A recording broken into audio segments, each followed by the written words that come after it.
Australian Prime Minister Anthony Albanese and his PNG counterpart James Marape today announced a $600 million deal for a Papua New Guinea team to enter the NRL in 2028. Now, as part of the deal, PNG entered an agreement designed to stop China gaining a security foothold in the Pacific nation. Let's get more now with our PNG correspondent, Marian Fa. Marian, welcome to the program. Now, it's no exaggeration to say that PNG is mad about rugby league. They really love their national sport there. What's been the reaction on the streets?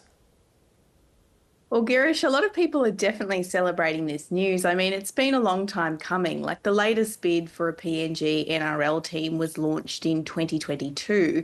And especially over the last 6 months, there's been a lot of talk about it in both the Australian and the PNG press. So I don't think people are particularly surprised about this announcement, but they're certainly very excited to know that it's a done deal. Yeah, this has been such a long and protracted process, as you've just said. So what is it that finally got PNG across the line? I think it's a lot to do with timing and the broader geopolitical context in which this deal was negotiated. I mean, we know China has certainly been vying for more influence in the region, which was seen in the security pact it struck with Solomon Islands in 2022. And Australia has been trying to firm up its relationships in the Pacific, particularly with PNG, its closest neighbour. So this deal is as much about security, I think, as it is about sport. And we know that Australia is putting $600 million of funding towards this team over the next 10 years, which says a lot about its importance to Australia.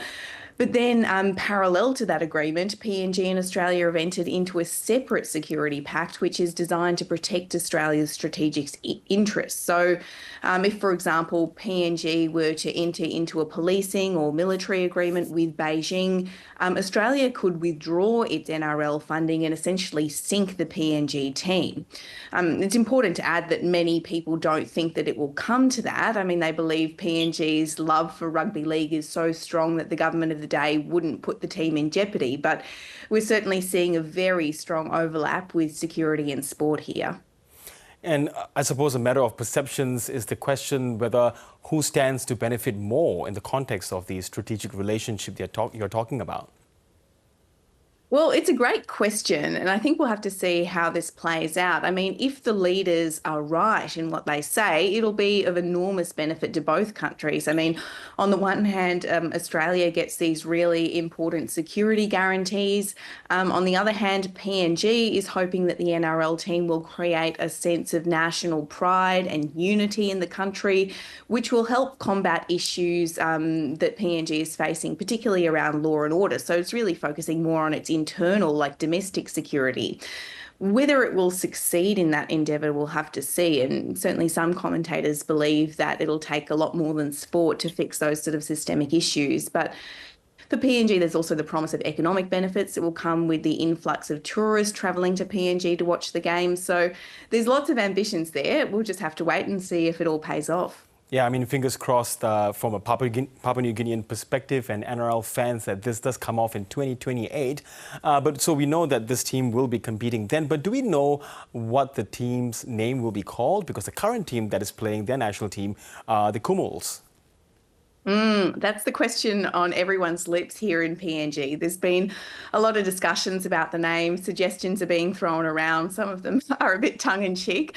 But you know what? It's a real challenge because you have to choose something that represents the whole country. And PNG being as diverse as it is, there's a risk that one name might resonate with, one part of PNG, but then not with another. So you really kind of want to avoid creating that division. From what I'm hearing, it sounds like one of the favourites is the PNG Hunters, which would draw its name from the team in the Queensland Cup, which will actually be the feeder team for the NRL side. But who knows? It really could be a surprise. As you mentioned, the team is set to make its debut in 2028, so there's still time to figure out a name and to pick team colours and all of that.